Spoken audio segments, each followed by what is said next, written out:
Hello, everybody, and welcome to Audio Judo. I'm Matthew. And I'm Kyle. Right, and this is your podcast of music discovery.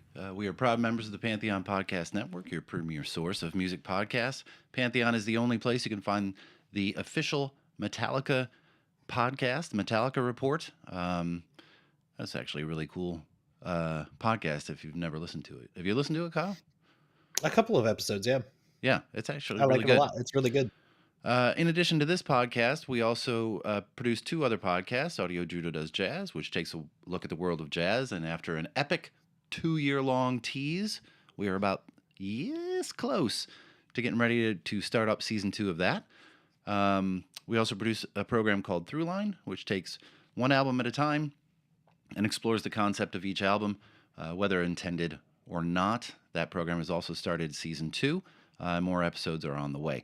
You can find both of those shows on Pantheon as well, pantheonpodcasts.com, or anywhere else that you get your podcasts. If you're watching us on, if you're watching the live stream, YouTube, Facebook, or whatever, if you have questions for us, go ahead and put them in the comment section, and we will address any questions that you have after our break. And if you have questions during the track-by-track section, we'll address those at the very end of the show. So, as we enter the 6th season of Audio Judo, I thought that I would like to return to a genre that we have spent time on in the past, but it's been a while, that being progressive music. My preference is for progressive music of the 70s and 80s, and that's kind of where we end up this week, although this band that we're going to talk about was formed in the 1960s. Today we are talking about the progressive and symphonic giant Yes, and their 1987 album Big Generator. Yes, we are. Yes, we've talked. I'm gonna make that joke. I'm gonna make that joke so many times. You're gonna be so sick of it. I'm gonna love it. We have talked about. We've talked about Yes once before on the program. Yes, all the way. On episode number 7 on our rotating rosters episode. Yeah, that was a long time ago. It was a very long time ago. And when we talked about the many comings and goings of personnel, but we've never talked about an album of theirs per se. True. This is not my favorite album of theirs. It's a little reminiscent of my relationship with Rush or Marillion, because I have favorite records in each of their iterations. The band and album we're going to talk about today are they're worlds different from the band that released Fragile or Tales of Topographic Oceans in the 1970s. This is a slicker, more streamlined, more rock-heavy version. Oh yeah, most definitely. Yeah, this album was made coming off of the massive success of 1983's 90125, an album that brought with it an embarrassment of riches and awards, of chart success and commercial success, huge commercial success that had eluded them for a long time, especially in the United States, where video was actually king at the moment. The subsequent tour had also been successful, and things were good. This album, though, would get mixed reviews. It still went platinum, still got a Grammy nomination anyway, and while it did not have a Billboard #1 like the last record, it did have a #1 on the mainstream rock chart, and that song actually got to number 30 on the Billboard Top 100, so it wasn't horrible. It got to number 15 on the album chart, number 17 on the UK chart, so it's not like it was a dud. It just happened to be the beginning of the end. Yeah. and the beginning of many ends, as a matter of fact. Go ahead. I was about to say too. I feel like they had such a monumental shift with the previous album, which I always mispronounce as 90210, just because that's in my brain. Because thank you, 90s television. Right. But they had such a monumental shift going into that album, and they became so incredibly. They burst out on the pop rock scene, and they had never really been there before. And like you said, they burst out in America suddenly. They were popular and they were getting radio play. Mm-hmm. To live back up to that as a band, that's not what they wanted to do necessarily. They didn't necessarily want to make pop music. They wanted to make music that they enjoyed, that they Correct. wanted to make. And because of that, and on top of that, I also think there was the album we're going to talk about, and I'm sure we'll get into it, took a long time. There was a Yes. long time between the previous album and Big Generator, and it was not just like, oh, hey, we took a long break. It was, we're infighting and we're having problems and we're trying to make creative decisions and we're not agreeing with one another. And because of that, it kind of ended up being this album that was done but not complete. And then it kind of got dumped in Trevor Rabin's lap and just like, okay, finish that. Right. And they kept. There was a reason why this band was on our rotating rosters episode to Yeah. begin with. It's because the turnover is so great because there's so many strong personalities and there was very little compromise. Yeah. Overall, within the band, while they were making records, there was probably plenty of compromise. Oh, sure. But overall, they just couldn't see past their differences. But before we talk about Big Generator, let's talk a bit about Yes from the Beginning. Yeah. So I was going to ask, Yeah. how detailed do you want to get here? Because honestly, I got pretty detailed. Okay, cool. I'm gonna let you go for it then, because Yeah. I have a few little points, but I did not go like super detailed because of that, exactly what you just said. There's so much turnover and there's so many people and so many names. It's like, yeah. But please go ahead. I got pretty detailed. So Yes was formed in London in 1968 when bass player Chris Squire, singer John Anderson, keyboardist Tony Kaye, drummer Bill Bruford, and guitarist Peter Banks got together after being in various bands of really no consequence. Of these members, while three of them, Squire, Anderson, and Kaye, appear on the album we're going to talk about today, only Squire would remain in the band for the length of their careers. He was replaced on the last two albums after he passed away in 2015, but up until that point, he had been on every single recording Yes had done. The band considered many names for themselves, including Life and World, before ultimately landing on Peter Banks' suggestion, Yes. So their very first gig was at a youth camp in Essex in England on August 3rd, 1968, and mainly consisted of covers of Beatles songs, Fifth Dimension songs, Traffic songs, stuff like that. In September, they showed up at a London bar called the Blaze Club as a substitute for the band that was originally booked, Sly and the Family Stone. Sly did not show up, so Yes filled in. And the host for that evening, Roy Flynn, liked the band quite a bit and signed on that night to become their manager.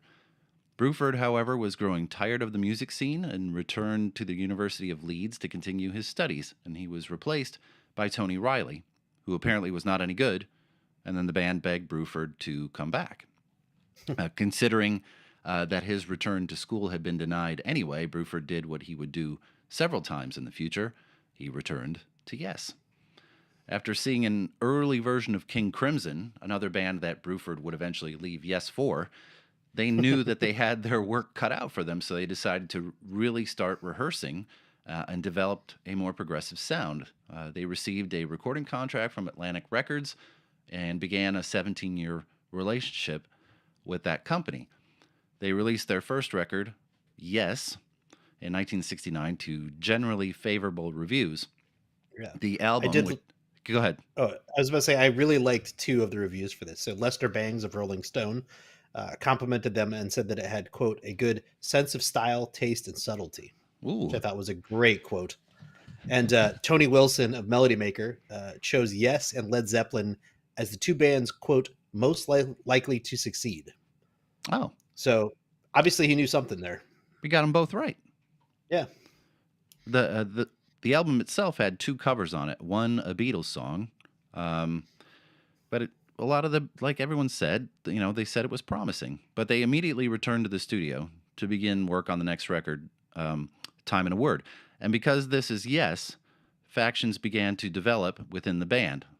Anderson was eager to take the next record in a different direction and began developing songs that needed a more developed sound, namely like an orchestra. While most of the songs followed what they had been doing, some pop, some jazz, some rock, some covers, they were really excited to move in a different direction. And Peter Banks was the first casualty of this move. He thought that they were now just following in the footsteps of Deep Purple and The Nice, who had done the same type of things. The album was released in 1970, and he had left the band 2 months earlier. While he was pissed that he was not included on the album jacket photo of the band, he was more upset that he was not included in the credits of the record, causing him to miss out on royalties from the sale of the record. And speaking of the cover, right? Speaking of the cover, let's bring that Time and the Word back up. This was Yes's first foray into public controversy. So the sleeve for the album, its original UK pressing, was designed and photographed by Lawrence Sackman, coordinated by a company called Graph Freaks. The front cover features a black and white Dada-esque checkered design and a nude woman. And the front cover art was deemed inappropriate by American record distributors.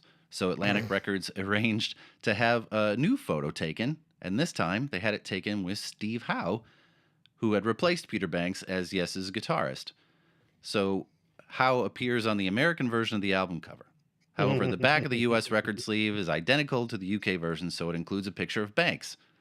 And Howe was pissed that the original cover was rejected because it was sexist. But he was angry at Atlantic Records for continually printing and selling an album with his photo on the cover, even though he did not play on the record. It's all very, very confusing.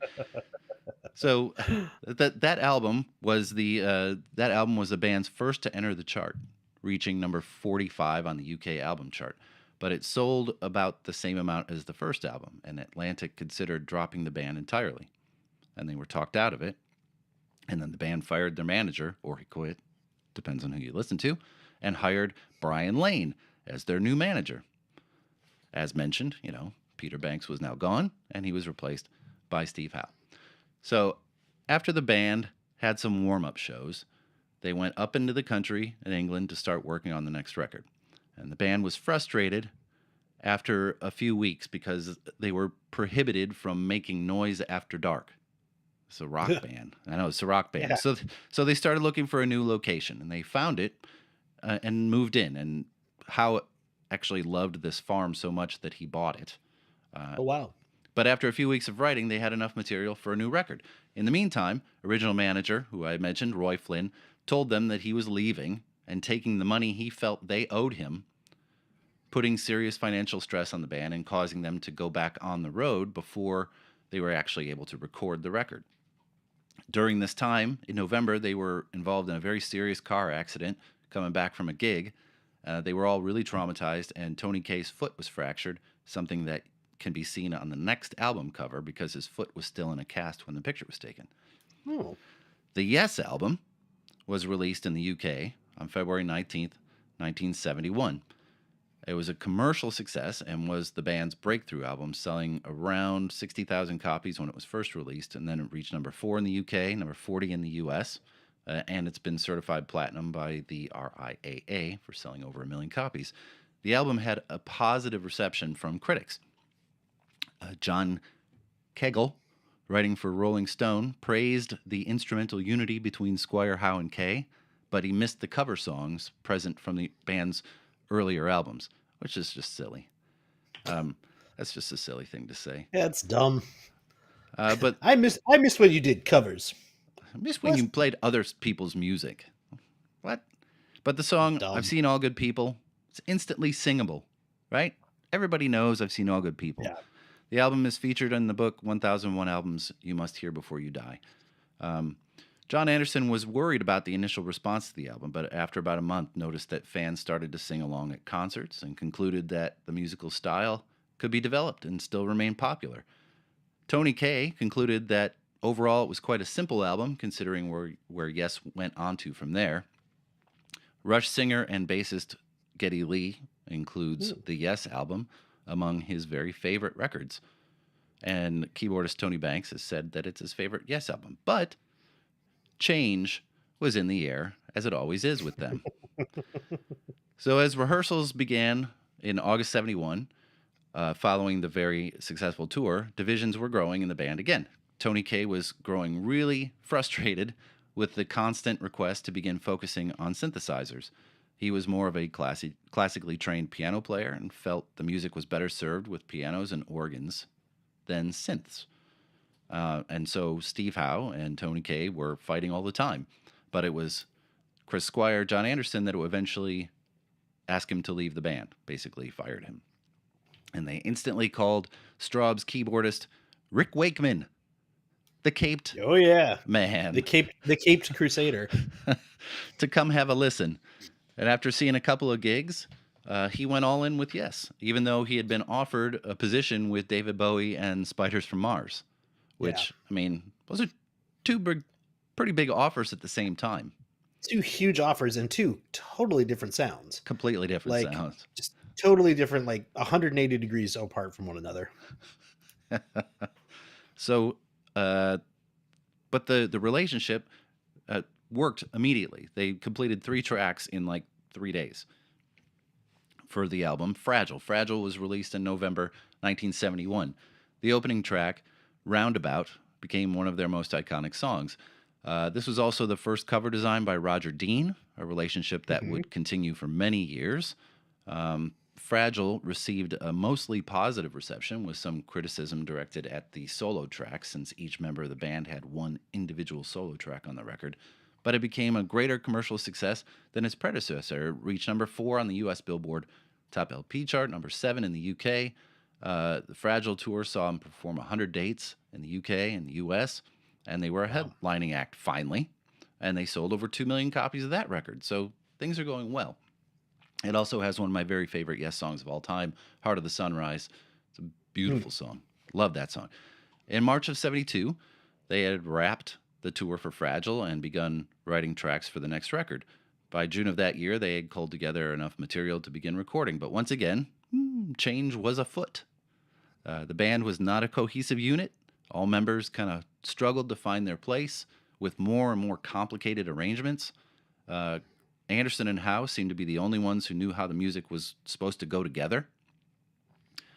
Bill Bruford hated the way it was all working, and he likened the experience to climbing Mount Everest. He had long been an improvisational player, and this required him to be anything but that. He said that every instrument was up for democratic election, and everybody had to run an election campaign on every issue. It was horrible. It was incredibly unpleasant and unbelievably hard work. What does he mean by that? I don't know what his feelings are. If he could just get to the root of his feelings. So he was frustrated by the experience, and he left the band for the second time after the writing was completed to join King Crimson. Close to the Edge was released in September 1972. Became their biggest commercial success since their formation. It reached number 3 on the Billboard Top 200, number 4 on the UK chart. It was packaged with a gatefold sleeve illustrated by Roger Dean. It also was the first appearance of the band's bubble logo type, which is super recognizable, right? Everybody knows very that. Iconic. He came up with the logo without the band's knowledge, and before they had even started working on the record, he just sketched it out on a train journey from London to Brighton. Wow. With the idea that the 3 letters could be put together in an interesting way. I'd say it worked. Done and done.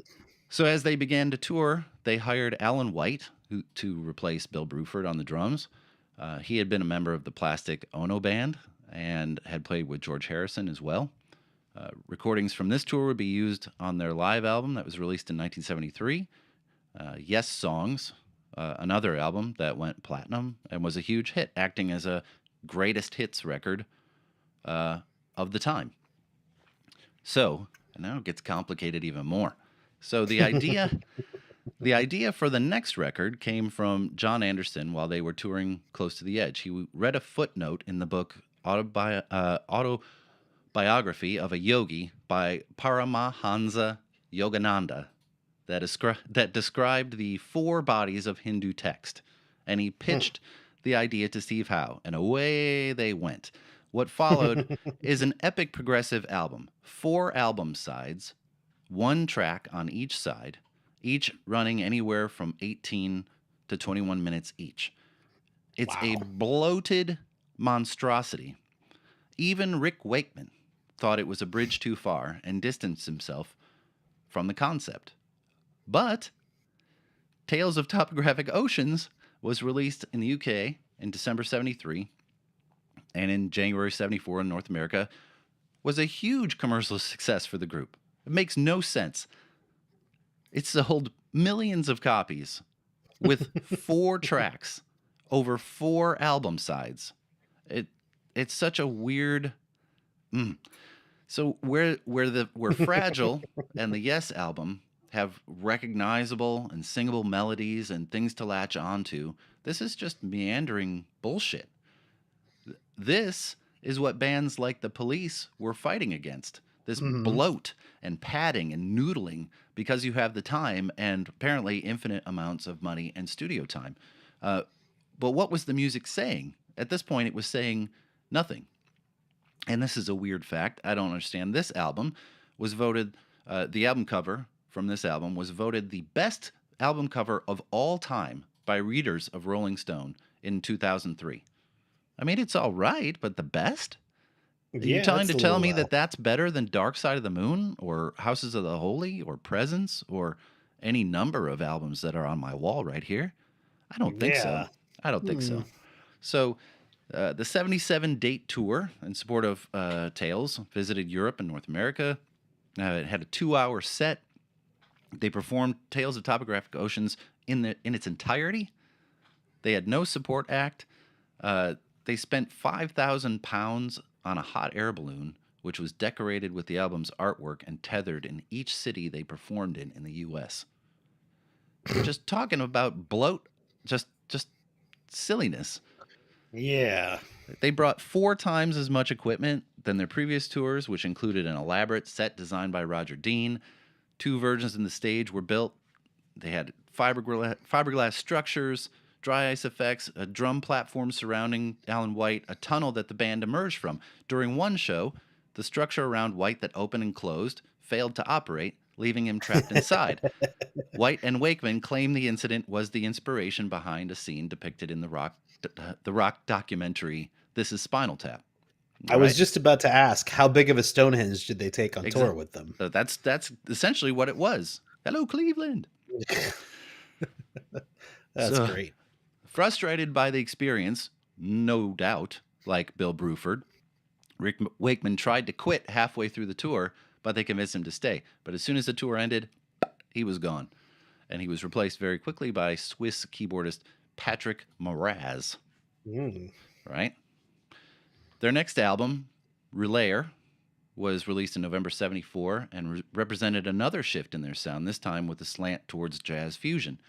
The album contains 3 songs, including The Gates of Delirium, which is 21 minutes long. Wow. Critics were starting to grow indifferent to the bloated excess of these records, but the public still bought it. The album got to number 4 in the UK, number 5 in the US, certified gold. Wow. And this cover, I much prefer this cover. It's gray. It looks like it was taken out of a Tolkien book. You know, it's super cool. That painting that Dean made for the cover went on sale in 2020 for $6 million. Whoa. Right. Wow. $6 million. Good God. Right, for that painting. So after the end of this, it is a lot. After the end of the tour, the band was eager to take a break and do some other things. Each member used the time to release a solo album, and the label put together a compilation album that was released in 75 called Yesterdays. The album got to number 27 in the UK, number 17 in the US, and that was the last Roger Dean cover for several years. In October of 76, the band had become tax exiles and moved to Montreux, Switzerland, something we've seen repeatedly with British artists, and they started their new sessions. Within a couple of weeks, Anderson and Squire fired Patrick Moraz because he wasn't playing like he gave a shit. And what's this? Despite a very successful start to his solo career, Rick Wakeman was now having financial difficulties, unable to sell concert tickets, so he was asked and came back.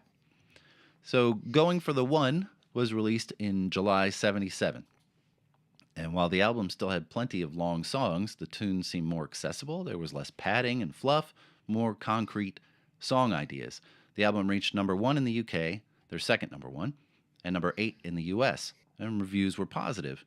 They weren't responding to punk necessarily. They weren't heading down that road, but there was some air of modernness to the way they were sounding. They had parted ways with Roger Dean, and while the album cover maintained the Yes logo he had designed, the fantastical landscapes that were his style, were thrown out in favor of a more modern, abstract approach. For this, they hired Storm Thorgerson and Aubrey Powell from revered album designers Hypnosis. And if you want to hear our interview with Aubrey Powell from 2020, go to episode 29 for some fantastic insight into their work.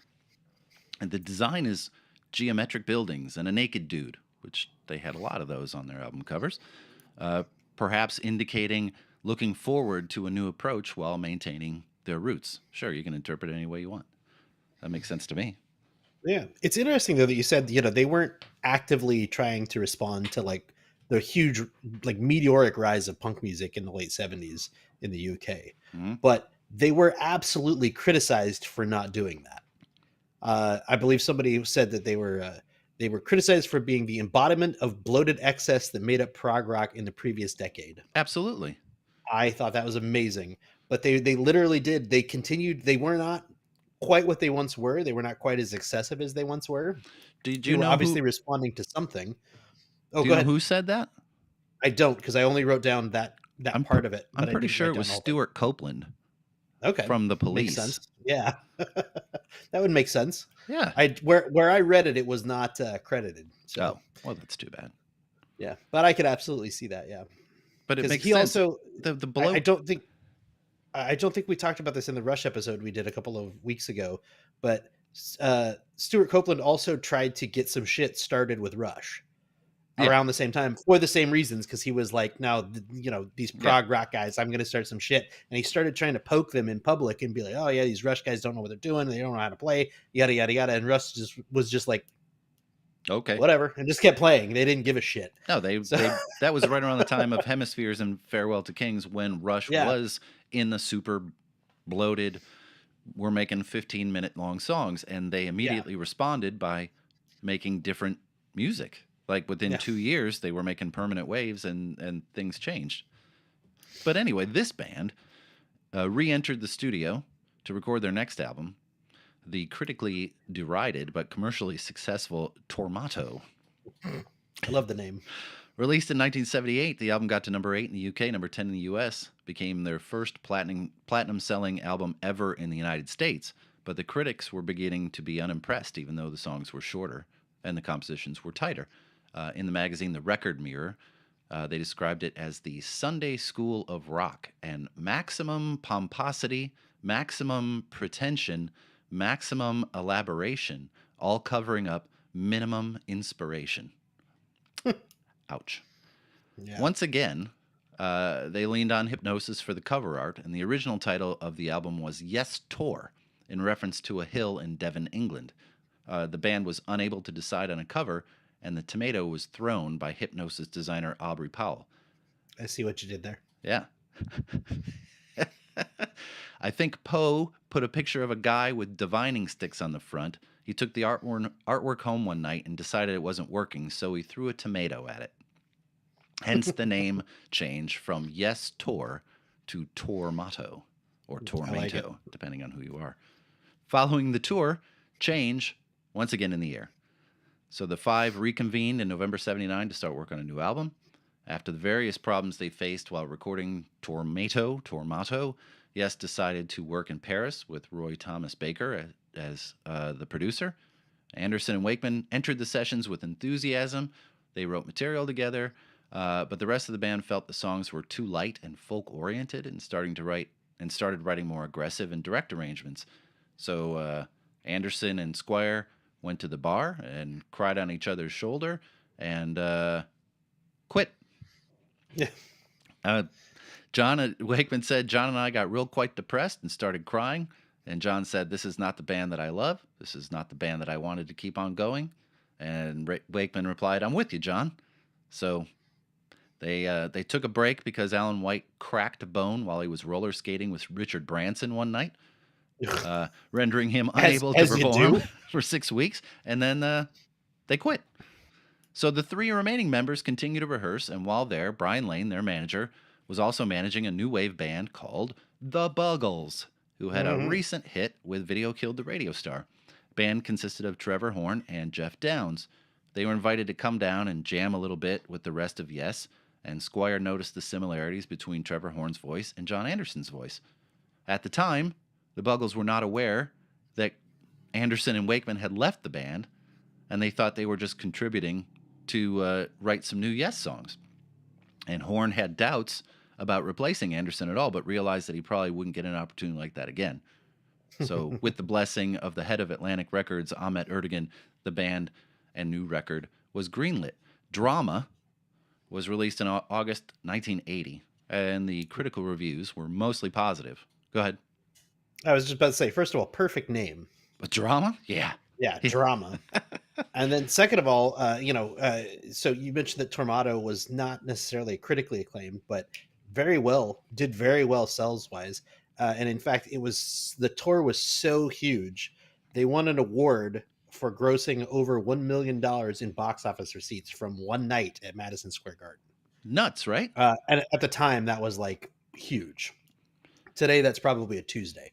But then the tour for Drama, sold out Madison Square Garden again, and it earned them another award for selling out Madison Square Garden every time they played it between 1974 and 1980. That's nuts. That's huge. So Drama was released. Critical reviews were mostly positive, mostly 4-star reviews, 7s out of 10s. Rolling Stone magazine, which it had given most of the last several records unfavorable ratings, said of the record, the high vocals, symphonic arrangements, and quasi-mystical lyrics are still there. And it pointed out the fresh new spirit of the group's playing, and it's memorable. They called it memorable. The album, while marking the departure of Anderson and Wakeman, also marked the return of Roger Dean and a typical Yes album cover. The next few years saw Yes release another live album, Yes Shows, a second compilation called Classic Yes, and the band disbanded for the most part, with Howe and Downs forming a new band called Asia. Chris Squire and Alan White debated starting a new band with Jimmy Page called XYZ with Robert Plant on vocals, but the idea was ultimately shelved when Plant said more or less the material sucked. Yeah. Which is funny because he ended up using it for The Firm later on, right? Jimmy Page used it for Page used it for The Firm later on, right? Yeah. Sorry, yep. So during this time, Phil Carson, an Atlantic Records manager and a huge fan of Yes, continued to look for musicians to play with Squire and White, and he met up with producer Mutt Lange, who we've talked about in the past, who told him about a South African musician who had been trying to get his demo off the ground that he should talk to. That man was Trevor Rabin. After some introductions, Carson invited Rabin to London to meet Squire and White and have a little informal jam session. Rabin said that the sessions didn't sound very good, but there was a lot of potential. So he turned down a solo record deal he had been offered by MCA Records to play in a group dynamic. And because he would also be silly to turn down the opportunity to work with Chris Squire and Alan White. Yeah. So the songs they started to work on were Rabin's original demos, and they were more pop and rock oriented. So Squire thought this would be a perfect fit for their original keyboard player, Tony Kaye, to come back. So he did. Trevor Horn was brought in to handle vocals, but the rehearsals didn't go well, so he decided to produce instead. The new band called themselves Cinema. But as was typical with these gentlemen, after writing and recording for a number of months, Tony Kaye grew tired of Trevor Horn, of modernizing everything, and left the band before its release. So he's gone again. Then management said that Rabin and Squire's vocals weren't distinctive enough and said they needed a new vocalist. So Chris Squire went over to John Anderson's house and played him the new material in his driveway because their wives hated each other so much. And he was so intrigued by the new material that he's back in the band. So the label agreed to bankroll the rest of the record, which at that time had cost over £300,000. Nutty. So the album was marketed as the new Yes album, but the band was trying to not associate with the band name, as they were still Cinema at this point, and they opted for the catalog number 90124. However, they couldn't get consistency with that catalog number worldwide on all their distributors, so they opted for 90125 instead. And when the band was introduced as Cinema on MTV, they were greeted with several lawsuits by bands also named Cinema, and they reverted back to being Yes after all. Eddie Jobson from Roxy Music, another band we've talked about, was brought in to replace Tony Kaye for the tour, but when they reverted back to the Yes name, there were tons of legal ramifications and ownership and whatnot, so Kaye rejoined the band after touring with Badfinger, and Jobson, not wanting to be part of a two-person keyboard team, quit. They're all over the place. So we're getting close. 90225. I do that every time. 90125. 90210. Was released on November 7th, 81790. Yes, of course. Yes, 89011. It reached number 5 in the U.S., number 16 in the U.K. 4 singles were released from the album. Owner of a Lonely Heart was released a month prior to the album and reached number 1 on the Billboard Hot 100, their only number 1 hit. In 1984, It Can Happen, Changes and Leave It reached the top 10 on the Hot Mainstream Rock Track chart. In 1985, Cinema won a Grammy Award for Best Rock Instrumental Performance, and 90125 received a nomination for Best Rock Performance by a Duo or Group with Vocal. It was easily their most successful album, selling 4 million copies worldwide, several of the videos being on constant rotation on MTV. Yeah. Reviews for the album were decent and kind of mixed, ranging from enjoyable to somewhat disappointing. And the tour was lengthy. It spanned over 110 dates. In mid-1985, they released another album, 9012 Live. That got to number 44 in the UK, number 81 in the US. And in 1985, they convened in Hollywood to begin working on the album that we are finally going to talk about today. Hey! Big Generator. So about 60 band members later. Yes. So Rabin was feeling a lot of pressure from the label to recreate the success of 90125 and was told that they wanted another hit like Owner of a Lonely Heart. So they decided to distance themselves from the label. They decided to move production of the record to the Lark Studios in a castle in Caramate, Italy. Gorgeous location. Oh, it's beautiful. Some of the pictures of it are amazing. Yeah. During the tour for 90125, friction had developed between Chris Squire and John Anderson again, and this grew during the production for this record, which suited Rabin just fine as it allowed him to kind of work in a vacuum because those two didn't want to be involved with things. Tony Kaye and Trevor Horn still hated one another.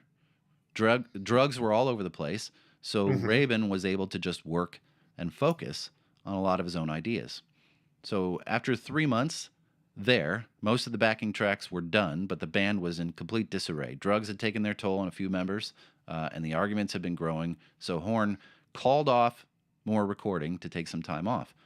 They moved to London, continued for another few months, and things didn't get better. So Rabin once again requested that they move to a different studio, this time to Los Angeles.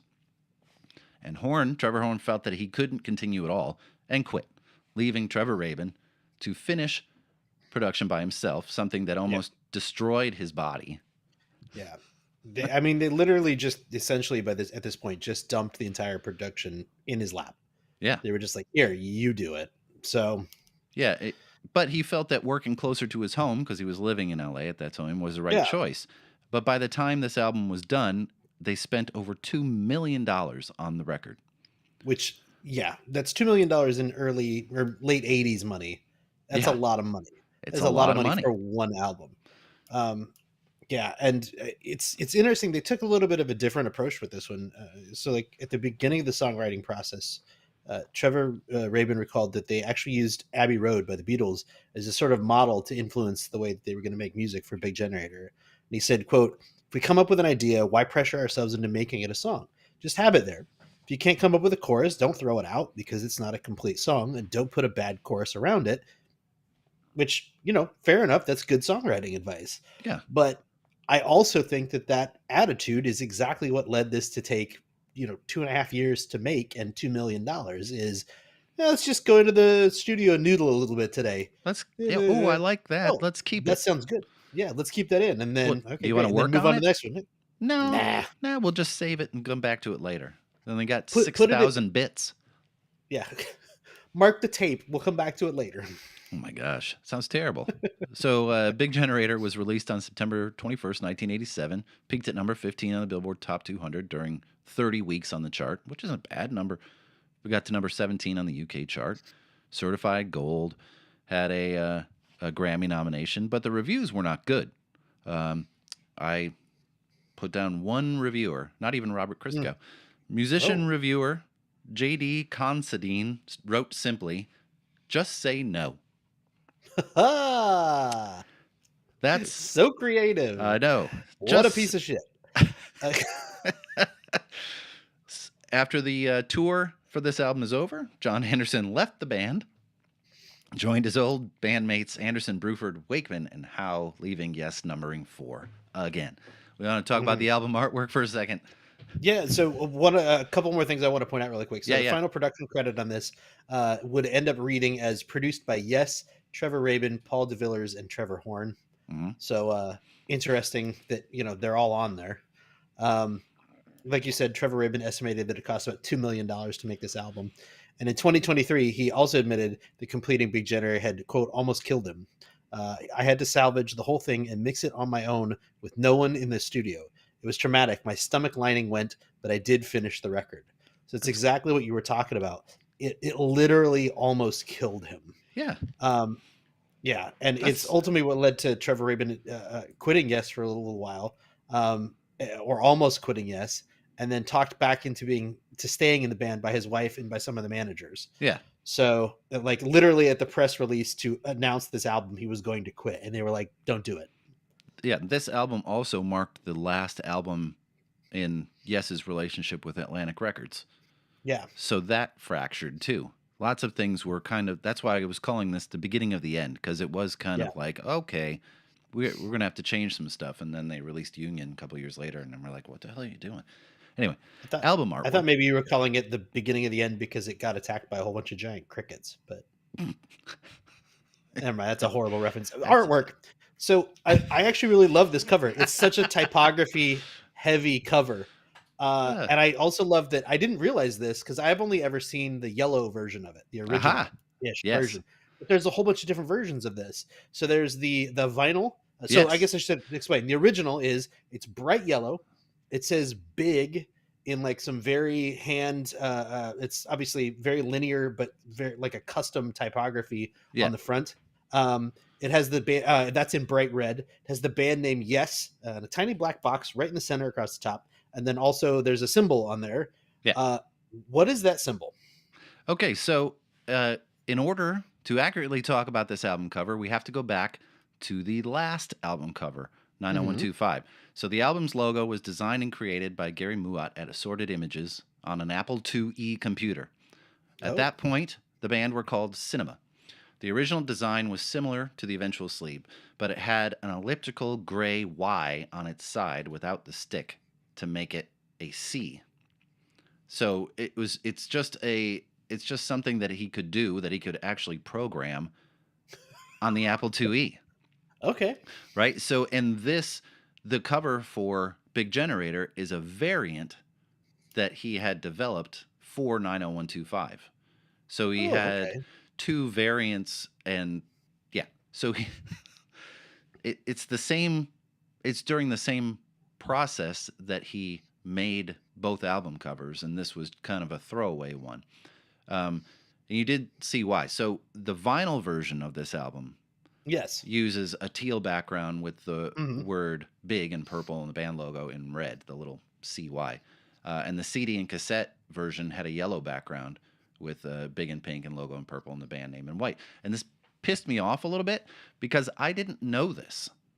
I had the CD my whole life, so when I went looking for the vinyl a few weeks ago, I could only find this teal version of it, And I just kept looking and looking and looking, and it doesn't exist. Like the yellow one that I know so well does not exist on Yeah. vinyl, so I couldn't find it. So I'm going down Discogs rabbit holes. I'm like, there's got to be a version of it somewhere. No, doesn't exist. Well, I was familiar with the yellow cover because I've seen it before. In fact, I studied it in a typography class many years ago. Oh, really? Yeah. I have it. It's in my But closet. nice.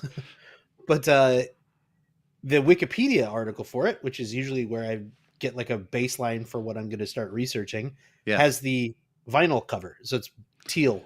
Correct. And I was like, is that like a weird, did they do some kind of inverse with this? What is going on here? And then I started to look into it and I was like, oh, interesting. There's like tons of different variations of it. And then every time it's been re-released, there's a slightly different variation. It looks different every time.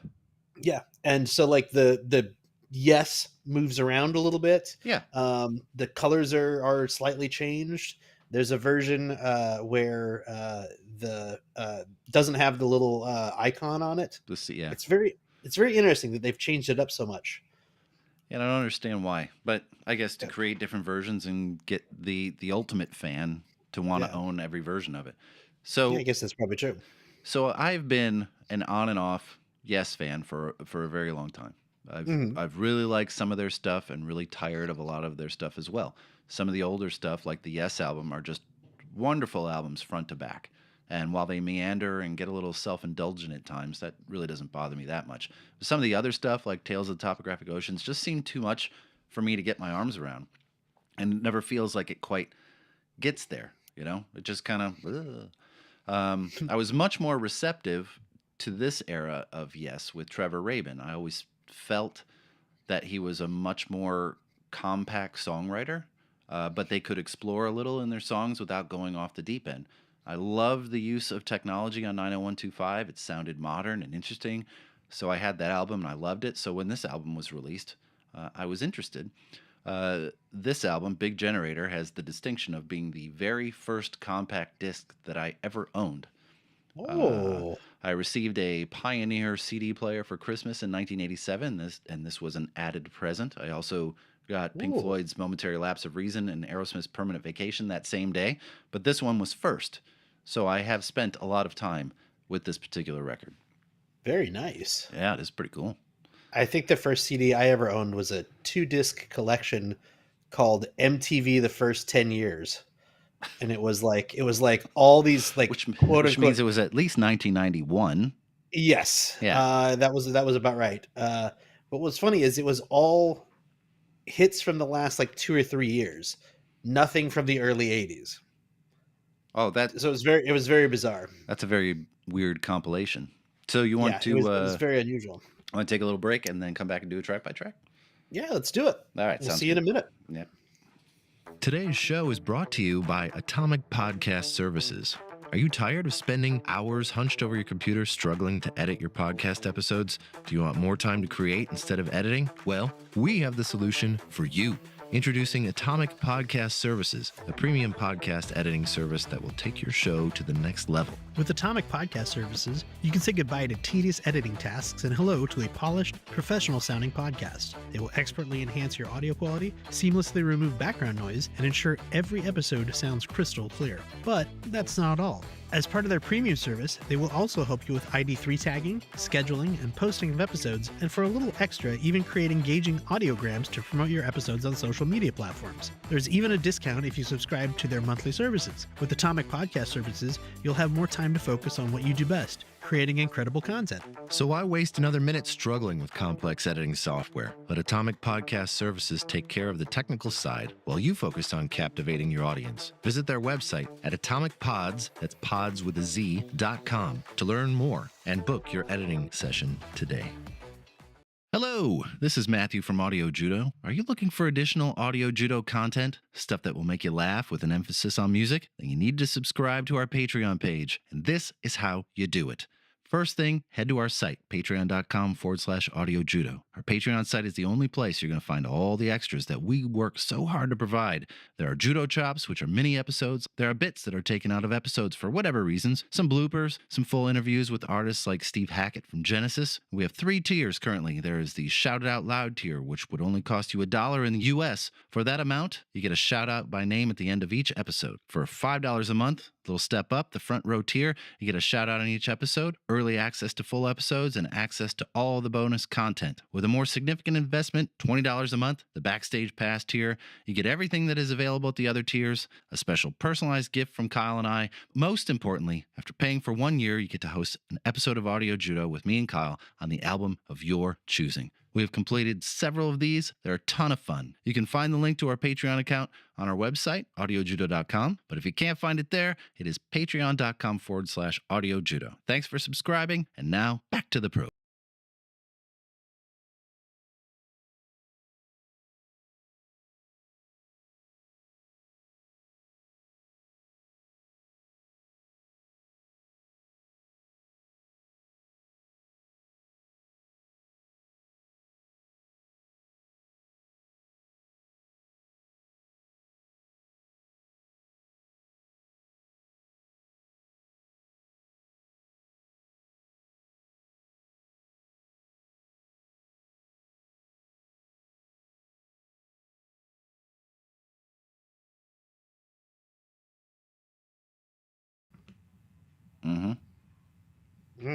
Rhythm of Love. Kyle, first song, fuck song. First song, fuck song. Trevor Rabin, in fact, absolutely said that. He mostly wrote this song, and he says this song is, quote, just sex.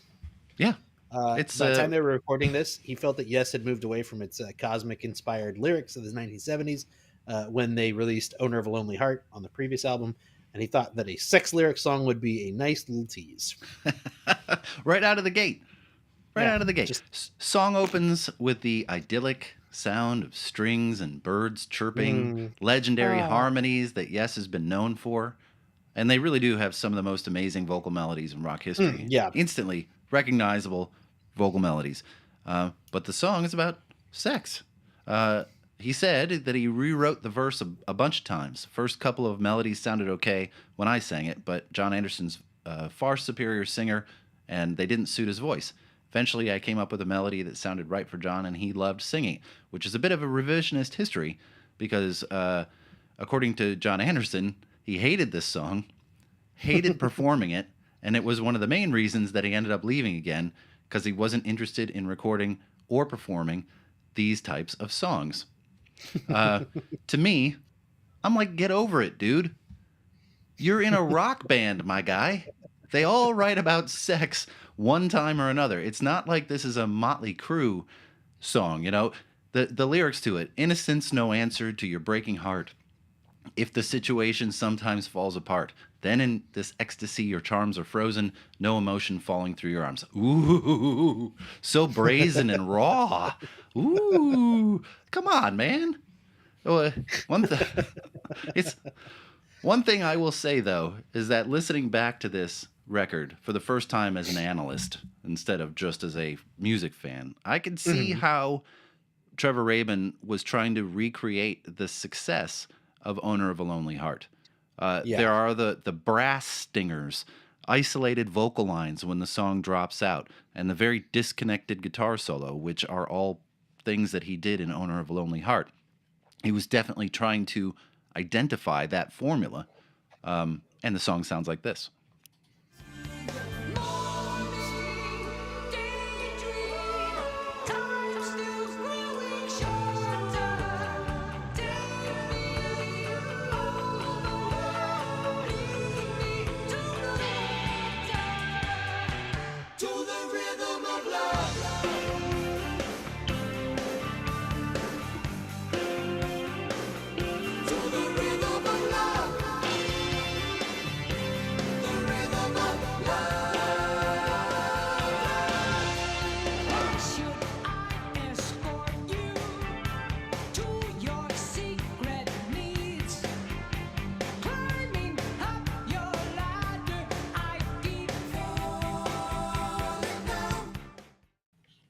It's a great riff. It is. It also has a very Beach Boys feel to it. Aha. Like, and a lot of people, there's a rumor that's been floating around for a long time that the Beach Boys might have come into the studio and recorded part of this. It's bullshit. They did That not. did not happen. They did not have anything to do with it. It may have been inspired by them, but they did not have anything to do with it. I think Trevor Rabin is a pretty complete student of music. Yeah. So you can see influences coming in and out of his music, and I'm sure he was influenced by probably, Pet Sounds is probably one of his favorite records, as it was for sure. so many artists back then. The song was the second single released from the record, got to number 2 on the U.S. Billboard Mainstream Rock Chart, number 40 on the Top 100, becoming the last top 40 hit of their career. Mm-hmm. To date. Yeah, they could. There's always time. I have a sinking feeling that Yes is going to be one of those bands that just goes on forever. There will be nobody left alive. The band will have been around for 200 years. Right. Still playing some hits. Rick Wakeman's great grandson has left the band and come back 3 times. John Anderson's head and right hand. That's all that's left. But he can still hit those high notes impressively. It still hits the high notes. It's amazing. I do think it's really funny too that you mentioned that John Anderson doesn't like singing this song. He doesn't. There's a quote out there that he said to describe this song, quote, "A group identity sort of song, rock and roll, let's get down and boogie." And like I read that and I was like, that is the most dad trying to describe the piece of music he's just heard for the first time. We're going to go to this rock concert and get down and boogie. We're going to boogie. Come on, kids. We're going to the hip hop show. Oof. Boogie. Big generator. Big generator. Not a small generator. Big generator. A medium-sized generator. A big generator. Title track of the record. And one of the strangest tunes on the album. I agree. The name of the song and the album derive from a piece of concert film that they had used during the 90125 tour, where one of the actors said, "It's the rhythm of the big generators," and the band liked the way that sounded, so they kept that in the back of their head. Interesting note, that concert film was directed by a then unknown director, Paul Verhoeven. Ooh. He went on to direct the movie Starship Troopers, the title of another Yes song. On a less interesting note, I have never really liked this song, and it sounds like this.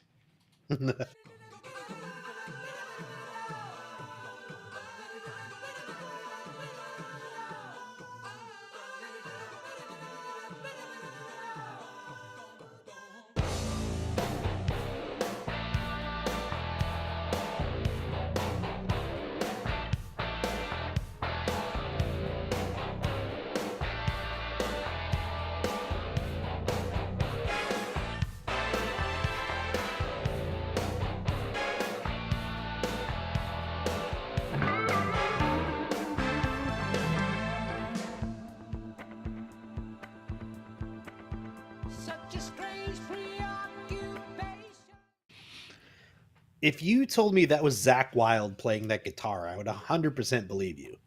That is such Ozzy's guitarist?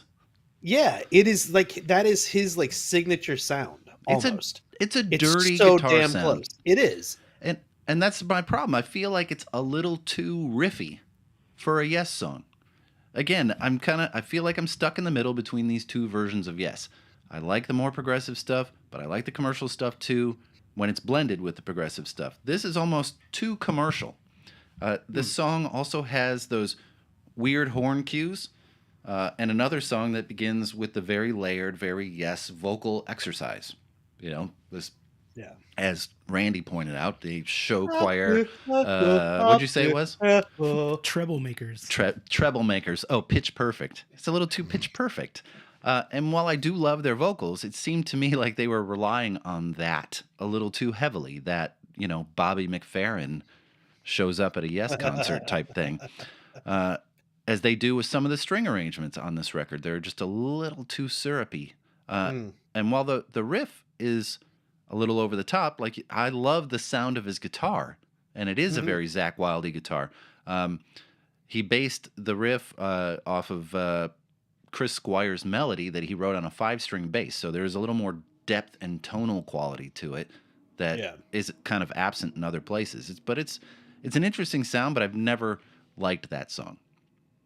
There's also a weird version of this that I don't know if I should call it a weird version. There's a radio promotional single version that was released in the US only that is a much shorter version. I think it's 2 minutes and like 56 seconds or something like that. It's very, very short, but very interesting. It makes me wonder, like just from that idea though, that it's like, okay, great. So you can actually edit these down. Yeah. Yeah. Maybe somebody should have done that. Sometimes, shoot high, aim low. This is the blend that I was searching for personally. Okay. This is my favorite song on the record, as well as Trevor Rabin's favorite song on the record. Oh, interesting. The song got to number 11 on the mainstream rock chart. And during this period of writing, the United States was heavily involved in subterfuge and funding wars in Latin America. See Operation Condor from last episode. And one of the areas heavily involved in these conflicts was Nicaragua. Nicaragua. The first line of the song. First line of the song. We hit the blue fields is a reference to a town on the east coast of Nicaragua. That was one of the first places the troops would land, telling you that this is a song about war. Yeah. But there's an interesting duality to this song because one of the vocalists is singing about war, and that would be the very sweet voice of John Anderson, while the more tenor voice, Trevor Rabin, is actually singing more of a love song in alternating lines, which leads me to believe that this is the same guy. He's in the middle of the war, but he's singing about all the things he loves about being home, and he's longing to be there. Anderson said that he was singing in wartime, while Rabin was singing in dream time. Yeah. And it sounds... Go. Before we play the clip, go ahead. I was just going to say, I thought that was a beautiful way to phrase it. That it's one of them is singing in wartime, one of them is singing in dream time. It's this amazing balance, and I actually love the way that it sounds. I do too. It sounds like this.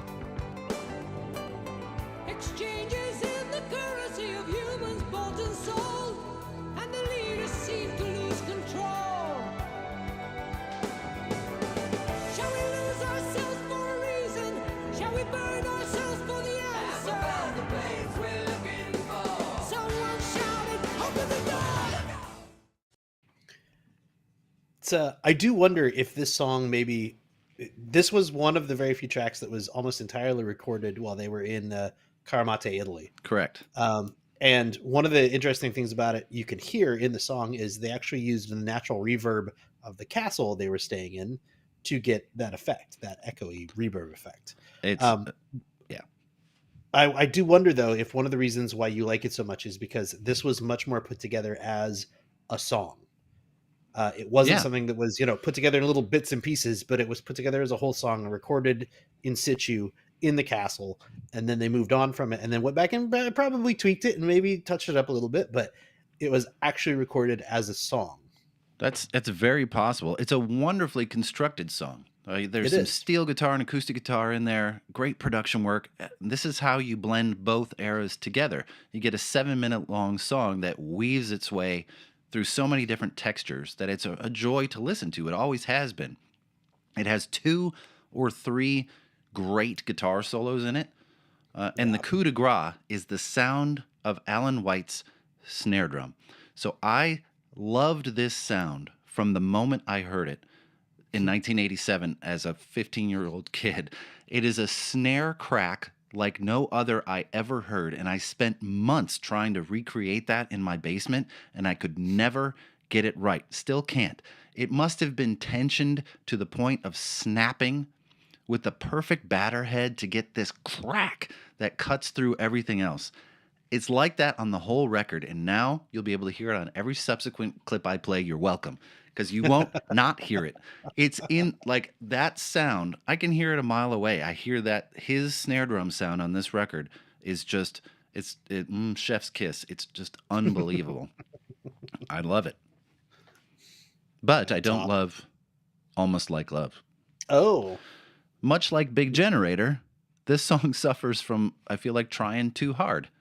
We have the real horn section this time, an addition that Trevor Rabin felt rightfully so made the song sound too much like Sussudio by Phil Collins. Yes, it really does. It's also interesting that the way that they utilized the horns here, they almost sound like fake horns. Like, this could be synth horns, and you would not know the difference here. I thought they were until I looked up the credits. Yeah, Lee R. Thornburg, Nick Lane, Greg Smith, and Jimmy Zavala all playing the horns here. Crazy. Right? Why? I don't know.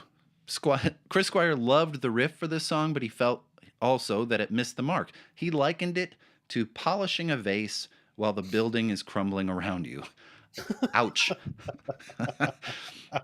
And while I do feel that sometimes Anderson's lyrics are a bit overwrought and preachy, this one just sounds kind of aged now, and it's a product of the 80s. The lyrics, saint or sinner, makes no difference in who you believe in a world of superstition caught in total nuclear greed. Nobody writes about nuclear stuff anymore. That's so 80s. And add that to the overcooked horn section and necessity to kind of overproduce the vocals again, and you end up with a song that just really doesn't work nowadays. And it sounds like this.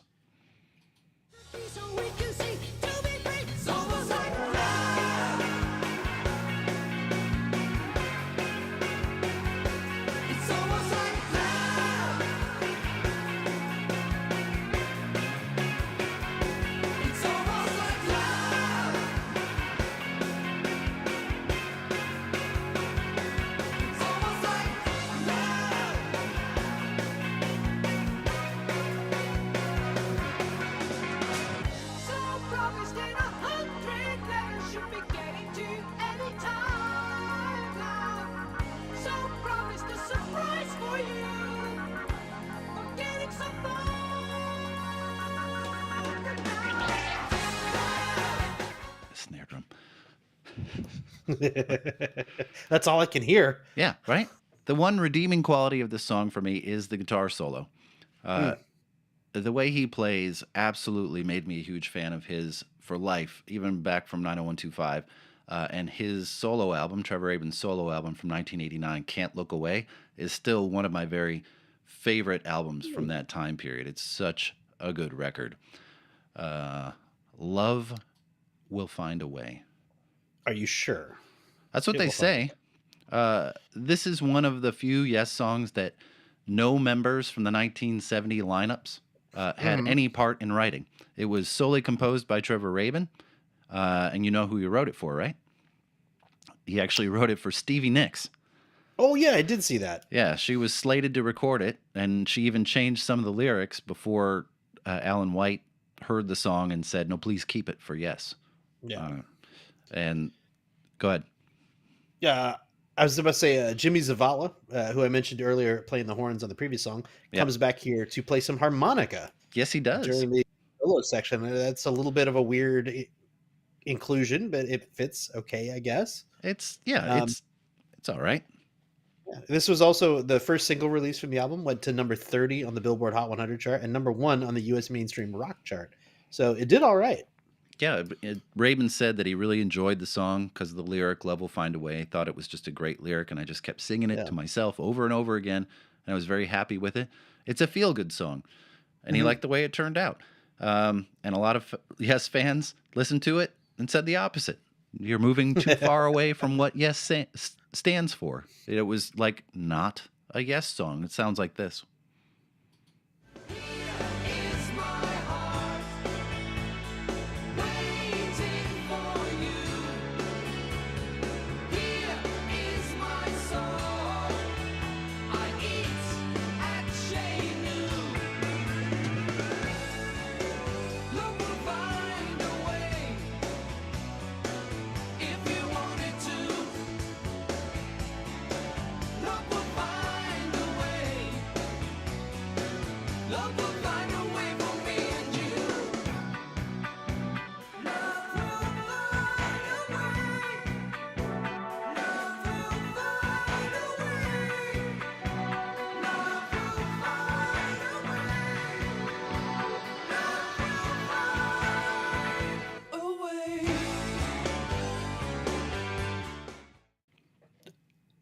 away.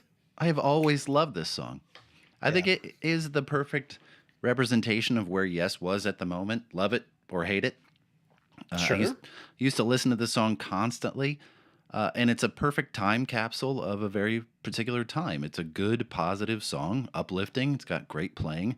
And there's one hilariously misinterpreted part of the song people talk about on the message boards all the time. The line is, "I eat at Chez Nous." Yeah. I've seen people say they're referring to a restaurant in Austin, Texas called Chez Nous. No. Or the song Chez Nous from the 60s. But this is an by, example. Dominique Walter. Yeah, No. but this is an example of looking too deep. Chez Nous simply means your house. That's what it translates to. The more slang translation is at our place. At our place, right. The line before is, "Here is my soul." And we eat it at our place, meaning I'm completely and utterly here for you. I'm giving you everything, and I'll be wherever you need me to be. Don't look harder than you need to look. It's right there. You have to look at the context of the song and go, yeah, he's talking about a restaurant in Austin, Texas? Yeah. I saw that that was one of the little like trivia snippets that I saw first when I was researching this, and I was like, you're telling me that it was a restaurant in Austin, Texas that they apparently ate at in the 80s, and we're like, yeah, this is good. We got to put this on a song. Yep. We got to mention Chez Nous. Not like some, famous, like, I can't even think of any restaurants from the 80s. What was the Spago, Brown Derby or something Brown like Derby, Spago, something like that. Not something, that was crazy world famous, but like, yeah, it's a restaurant called Chez Nous in Austin, Texas. 4 Brits and a South African. It's like the beginning of a joke. 4 Brits and a South African walk into a steakhouse in Austin, Texas. And then they write a song about it. Chez Nous, I hardly knew her. Finalize? Finalize. Finalize. Final eyes. Finalize. Another longer... Finalize. That's the point. Another longer song, and another song that Rabin really doesn't like. He's described the sound as cringe. He said it sounds more like Journey to him, which he never thought should happen to Yes. I like the song. There are some elements that I'm not a huge fan of, but I dig the sound of it. The acoustic guitar with Anderson's voice reminds me some of the earlier stuff. And then when the band comes in completely, it's pretty effective. That part of the song sounds like this.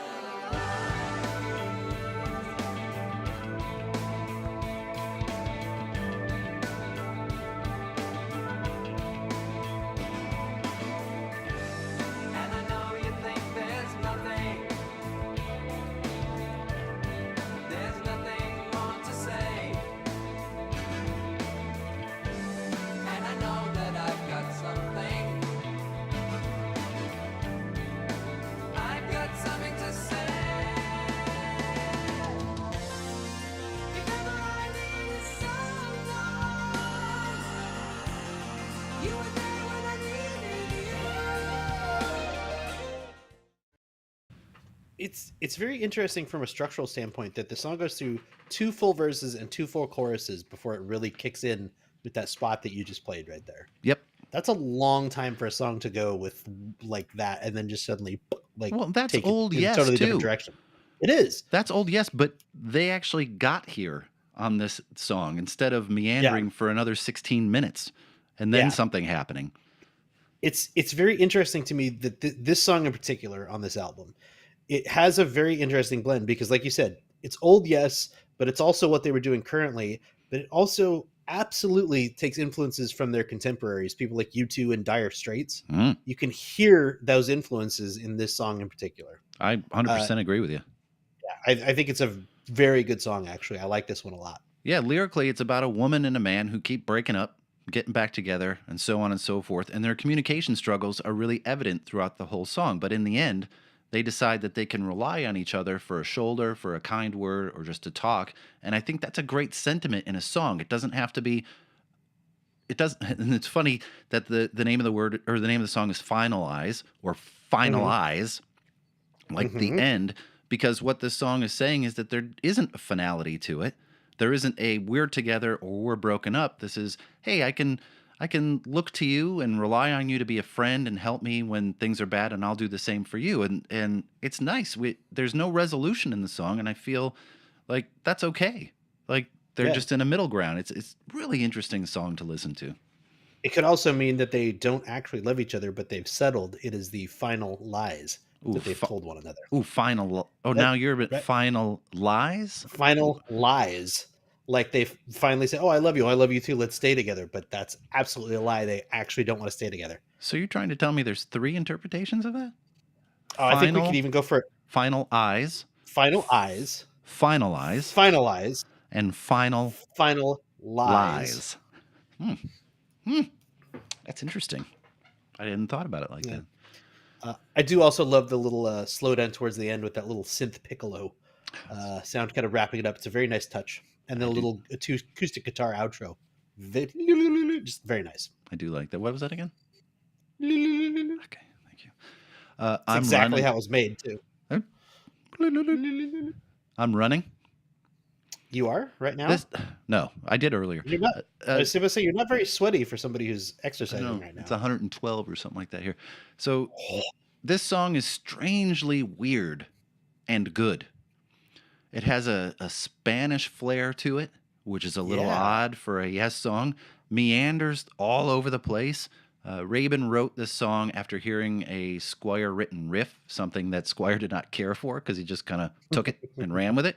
The song has these awesome xylophone-like keyboards in it that I loved as a teenager. I was just learning how to play vibes at that time, and it was so great to hear it in a band that I was listening to and didn't have to go listen to like jazz to relate. I could listen to this. The beginning of the song makes reference to the jacaranda. Yeah. Yeah, the jacaranda is a tree native to Rabin's home country of South Africa. Go ahead. I would say they actually line the streets of Johannesburg. They're all over the place. Have you seen? They're gorgeous. Blues, they're beautiful purples. Trees. Oh, unbelievable. Yeah. When they're in bloom, they're fantastically beautiful trees. He put that word in a song from the album Can't Look Away, and he also named his recording studio in Los Angeles the Jacaranda Room. So obviously he likes them. Very much. And we get a little more Yes-like lyrics in this song. From John Anderson, see through science, part of a back door, a door made up of doors, to an endless time, to a new world. It's a little psychedelic. It's a little out there. I love it. And the song sounds like this.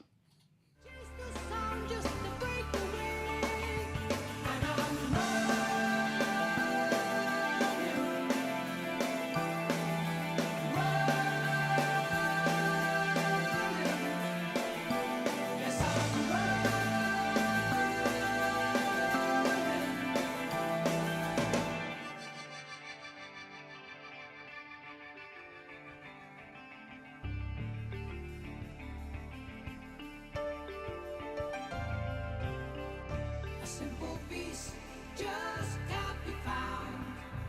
Waste another day, blasting all the lives away. I've heard the thunder underground, tunneling away at the very soul. So apparently, it's jacaranda, not jacaranda. I didn't realize that it was a soft J. Like yogging. You kids keep yak around and out there, you'll find out. You have something else to say about this? Like you already kind of mentioned, this has a very Latin beat to it. And there's this interesting guitar that comes in sometimes. That's just like, ding, ding, ding, ding, ding. Every time it ends, I want to yell, tequila! That's exactly what it sounds like to me, too. It sounds exactly like the guitar from Tequila. Yeah, it's so weird. And Alan White, again, does so many great things with his drum part in this song. He plays within a span of 4 measures. He plays half time, then full time, then double time, and makes the song sound quicker than it actually is. The illusion is that someone is running, and it takes them a bit to get up to full speed, and that's done so effectively with music imitating or reflecting the lyrics, how he does that. It's so great how he does that. It is beautiful. Oh, boy. Holy Lamb, Lamb. Song for Harmonic Convergence. Oh man, You take it. Take it. So this song, written solely by John Anderson, specifically for the harmonic convergence. The harmonic convergence was the world's first synchronized global peace meditation, which coincided with an exceptional alignment of solar system planets on August 16th and 17th, 1987. So this event was organized by spouses Jose Aguilares and Lloydine Burris Aguilares via their Planet Art Network, which was a peace movement that they founded in 1983. The timing of the harmonic convergence allegedly marked a significant celestial alignment of the sun, moon, and 6 planets as part of the Grand Trine. Grand Trine, yeah. Grand Trine, which always reminds me to say latrine, but latrine. Latrine. So there are lots of interesting like reasons behind the timing for this, but those dates essentially mark the end of 22 cycles of 52 years each, or 1,144 years in all. This is according to the Mayan and Aztec traditions.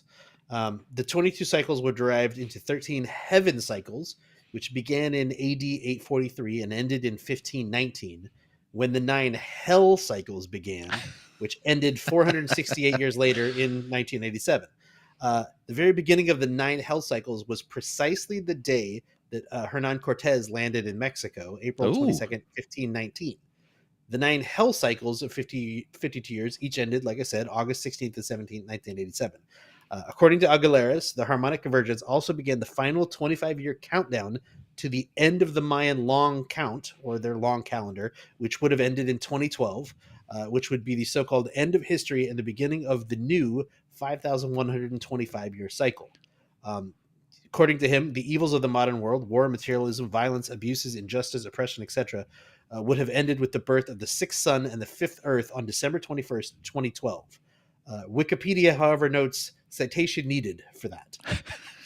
So it's a lot to pack into a 4.5-minute pop song. It really is. And John Anderson met these people while he was in Vegas, who said that he would sing about it eventually. Mm-hmm. He had met them years before he actually recorded the song, and he ended up doing it. And the lyrics, "Hold the light, out of love will come in a long, long, glorious way. At the start of every day, a child begins to play, and all we need to know is that the future is a friend of yours and mine." The song is all about peace and love and planets aligning. It really is a beautiful song, and it's one of my favorite closing songs on a record, because it really really finishes the album in a very beautiful way. It sounds like this. Mm-hmm. It doesn't. Oh, it doesn't? Holy Lamb doesn't sound like this? Oh, Holy Lamb. Yeah. Sorry. How can it be so hard with all there is to know? Don't be afraid of letting go.